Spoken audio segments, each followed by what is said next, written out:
So, interesting episode for you today, guys. Is actually I'm getting grilled on a few questions from Mike West, and we're just going to get straight into him. He's listened to a few of my episodes and stuff, and has known me for a while. If you've not listened to our podcast that we did together, go back and listen to that because that's pretty sick. And if you sit tight, you're going to hear some interesting stories. I think this is going to be good fun. So fire away, Westy. Don't hold back. Right, let's go. I think one of the things we talk about, and we spoke about in our podcast, is working in pro sport. So what I want to know from you is what are the positives of working in pro sport? We talk a lot about the negatives, but what, from your point of view, are the positives of working in pro sport? So, yeah, this is a great one, right? Because the positives, there are so many positives. Like the first positive I would talk about in working inside a pro environment is that you just get to go to training every day. Like that's so much fun. Like that, when I first stopped working in pro sport, I missed the players. I was still playing rugby. That's the bit that I missed. I missed the dressing room. Like I missed the banter with the players and the camaraderie with the players. Everything else, I was glad to get rid of a lot of stuff. But that's one of the huge positives of working in pro sport. The other positive that I would give people is if you've got a good chef, the food that you can get when working in pro sport is awesome. I mean, when I worked at the academy, I had to buy my own lunch. And then I'd go into Twyford on a senior academy day to do extras and help out. And then that's when I'd get the first team lunch. But when I was at Wasps, right, the food at Ealing was pretty fucking shit. We used to get dirty. Like it was like, I'll tell you in a minute. But at Wasps, we had Abby Garab. He was a legend. And if there's two people that you want to be friends with inside a pro sport environment, it's the chef and the kit man. They're the two, right? Because I've got a funny story about the kit man. And so when at Wasps, we'd have steak Mondays, so sirloin steak. My eating, when I'd get to work and I would have I'd have 2 mackerel fillets, 3 boiled eggs, spinach, and a bowl of fruit, coffee, bosh. And I'd have that 4 days a week. And some days, because I didn't do games, I'd have to do a 5-day week. I'd have to do the Wednesday off, for example. And on the Wednesday off, I would get leftovers. So Abby used to do takeaways. So it was a little bit hush, hush, stum that you do takeaways. And I would always get there early because my typical day, I'll get there early, put the GPS on and get that all set up, then go down and chat to him in the kitchen. And just because I like cooking. So I'd ask him. He was French. So he's an Indian chef who was trained in classical French cuisine. So his food was out of this world. And I made really good friends with him. So they took him to Coventry when they went up there. So that would be like steak lunch on Monday. We'd have half-cooked chickens like on a Tuesday. You'd have a fish option, a dark meat, light meat. You'd have a curry. You'd have a salad bowl. It was unbelievable. So that was the food there. The food at Ealing was fucking shit. Like it was terrible. Like I refused to eat it. The first year I was there, they got a contract with Fresh Fitness Foods, and it was diabolical. Like it was such big orders for them, and they were a young company, and like what it is. But there was one day they forgot to bring us food, and so they called them up. We didn't get our lunch, and so they turned up with 50 plain sliced chicken breasts with rice and plain cut salad. It's just lettuce, chicken and rice. But they started off with a bang, and some of it was awesome. Like they were good. I don't even know if they're still in business. I wouldn't run a meal prep company. What a fucking waste of time that is. But then we had a chef because Trailfinders is part of something else, and he'd boil like 50, 60 eggs in the morning. At Wasps, he would crack 200 eggs a day.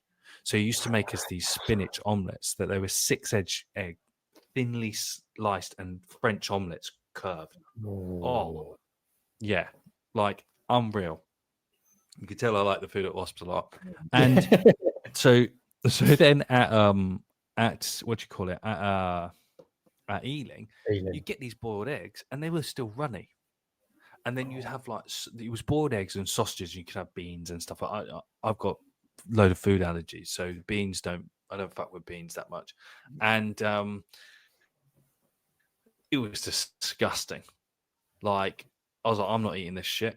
Like I'm not. So I ended up right. So when our first year at Healing, the interns, because the office was so small, they didn't redevelop the office. So we had a temporary office, which was in the referee's changing room.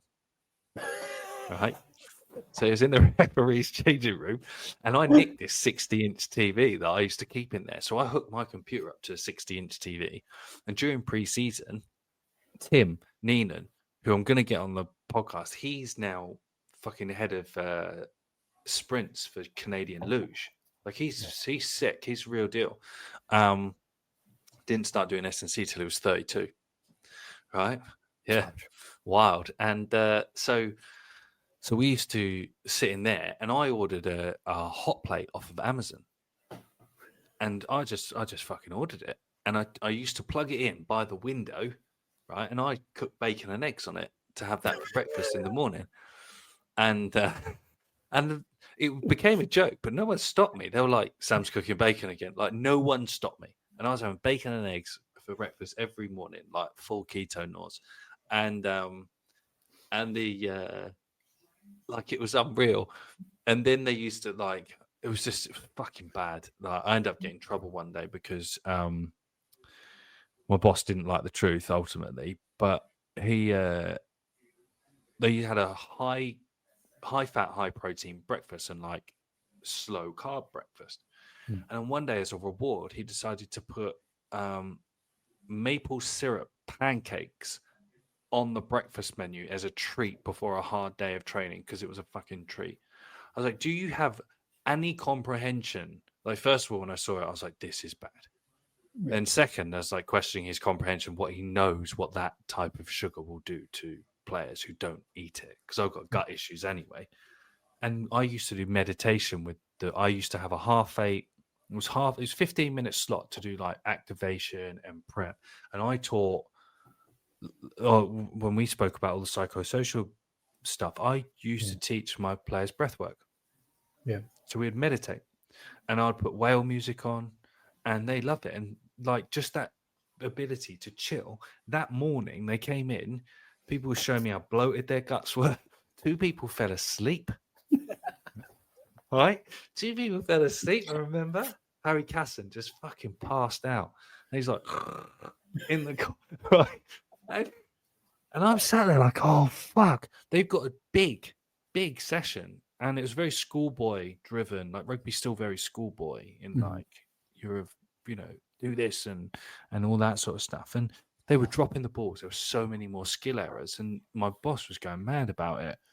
And I was like, do you not realize it's because half of them fell asleep in morning prep, and they were all complaining of gut issues because of the pancakes? They pulled me in the office, and he fucking tried to pull my pants down over it. And I'm like, he's like, you don't say that in front of other staff member. I was like, the other guy's a fucking S&C coach as well. He's in our department. What are you talking about? And it was like, the sniper scope was lit up at that point. But food is a really, really good one. Number 3, what would I say? Number 3 is you never have to buy your own training kit. Like, it is a good benefit. One thing I do with teaching coaches now who work in these environments is I actually teach them to take their tracksuit off when they get home. It's really comfy clothing, but it's still uniform. Yeah. And like, so having your own kit is really cool. And that, it's good quality, because there's a lot of shit. You don't want to be Timu in some training. I've done it. It don't work. And like it's like ordering fucking. They're like meant to these trousers that I actually ordered. They're meant to be like that tech fit material, like Tech Fit, Yeah. Pant, the really nice ones. Yeah. And I thought, because I've got some Nike Dry Fit yoga pants, and I was like, sick, I'm going to get some like that off Temu. And you can pull them, these Temu ones, you can pull apart, you can see through them. Don't want that. You can Don't want that actually see through demo in them. wall drills. And I was like, I waited 3 weeks for this. Don't need that. So, but kit is good. You usually get good quality kit. I mean, cookery was bad. I was doing a youth session, so Wasps had cookery. They went from Canterbury to cookery, and they had these shorts that had like in the crotch was elastic to allow a bit more flex, but it was really rigid material. And I was doing a youth development session, like a Monday night session in London, and I was demoing overhead squats. My fucking arsehole just fell out of these shorts because they split in front of these 12-year-olds, like 30 12-year-olds.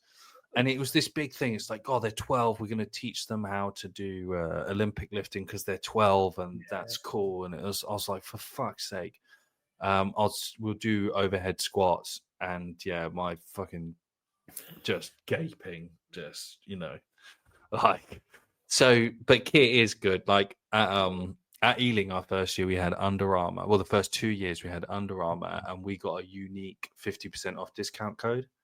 Yeah. And the staff got it before the players, and I burned that fucking thing real quick. Like I was on, and I spent cash on that.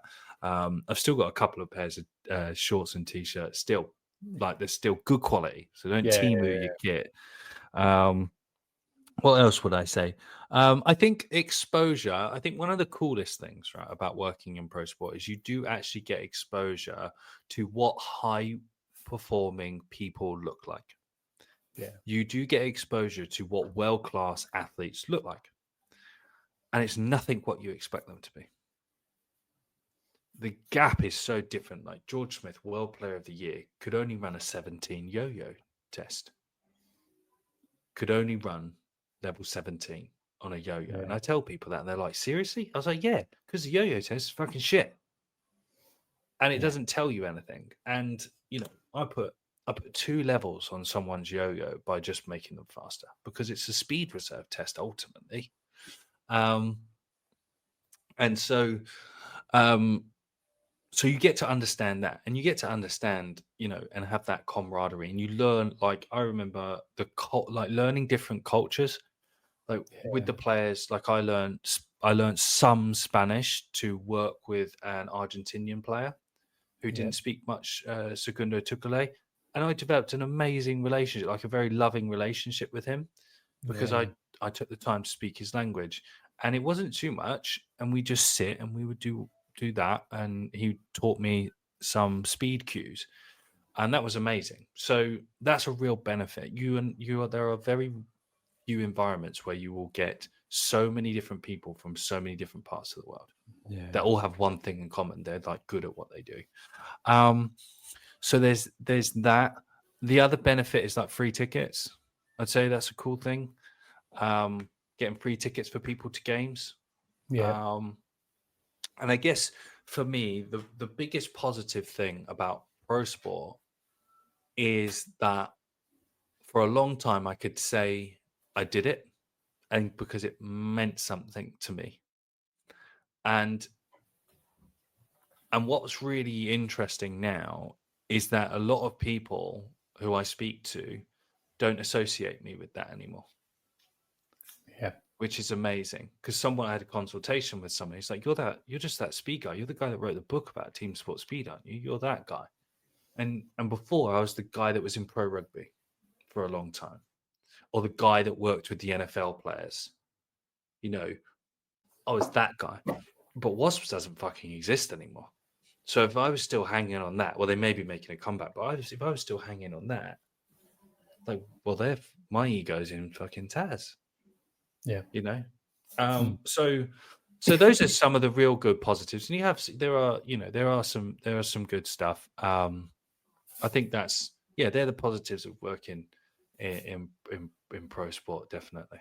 Yeah, I think there's some pretty tasty positives, and I think they're probably they're probably the glamour that people aim towards. They're the bits Yeah. that they see. Yeah. I think we talk a lot about the negatives. It's nice to hear that there is positive experiences, and I think you're right. There's that changing room environment that Yeah. you don't get anywhere else. Yeah. Yeah.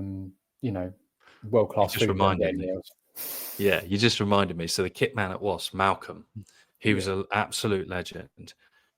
He they did him dirty at Wasps, and he gave me, right? Right, you just wait. He gave me 40 Premiership quality balls, rugby balls. Some of them have been kicked out of shape, and some of the grip, but you would get new balls, Gilbert balls. And if it was a European Cup week, you get the Adidas ball, you get to train with that for 2 weeks. And then they'd just go in the locker. And he gave me 40 rugby balls, like senior rugby balls, right?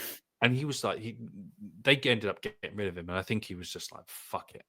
And I yeah, got friendly with him. I used to go and have a cup of tea with him when I used to wash the GPS vest at the end of every day in his container. So he gave me 40 rugby balls. And then he gave me 2 massive wheelie bags of Wasps kit, right? So all the European Cup jerseys, like I went to my rugby club that night and I put on our, I think it was a Facebook group or something. I was like, lads, yeah, bring your cash. We're going to raise some money to buy some gym equipment. I just hung it all up in the changing rooms and fucking sold the lot, like sold oh, the lot. And he gave me all of that kit. So yeah. And then the last positive, and I'll say this from my own ego, is that I was able to train with as a rugby player in a professional rugby setup, because sometimes I had to train, yeah, yeah, and that was cool. And for me, I was like, I held my own. I did all right. We played touch when they had no numbers. I was like, I'm in, and it gets competitive. It gets spicy, and the yeah, boys loved it. And I think that was it. And when I first got, it was preseason when I first got up to the first team, and it was staff touch.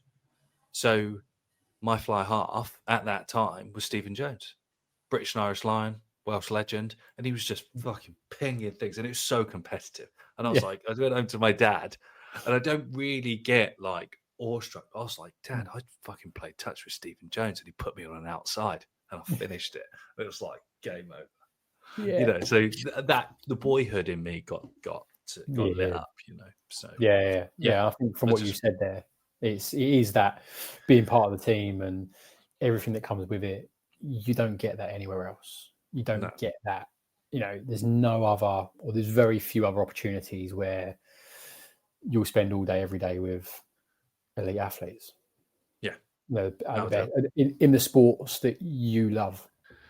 yeah, yeah, Yeah, nice, awesome, man, very awesome. nice. Hey there, podcast listeners. If you are serious about improving your athlete's sports speed and performance, I've got something game changing for you right now. Imagine having instant access to all the tools, strategies, and insider secrets you need to systematically create speed gains over and over and over again, all in one place. I get it. Trust me. The internet is overloaded with information. You spend hours hunting for advice, and it's hard to know what works. But what if you had a proven roadmap, a proven system designed to build and improve sports speed, bridging the gap from the gym to the field, and even implementation to skills with fewer headaches? That is exactly why I've created the Sports Speed Insider after the successful publication of my book this year. This is definitely not a course. It's an exclusive coaching program where I walk you through in 10 minutes a week how to implement my revolutionary sports speed system. With weekly whiteboards, exercise breakdowns, and even training programs, you are going to be taken care of. And the best part, there's no noise, no guesswork. Just apply what I teach you in your environment immediately for just 49 pence per day. And here's the deal. As a podcast listener, you get a special invite. go to www.speedbysportland.com/sportspeedinsider and join us today and get exclusive training that is not there for public access. Plus, as a thank you, I've got some epic bonuses waiting for you. A full 12-week program, all my speed progressions, and an unseen London Speed Masterclass. Also, as an insider, you'll be the first to know about events, seminars, and receive exclusive insider discounts. But this is only for a limited time. Don't wait. Head over to www.speedbysportland.com/sportspeedinsider now. Remember, success loves speed. If you've been waiting for the right moment to unlock real sports speed, this is it. Let's make it happen together in the Sports Speed Insider for just 49 pence per day, and I will see you on the inside.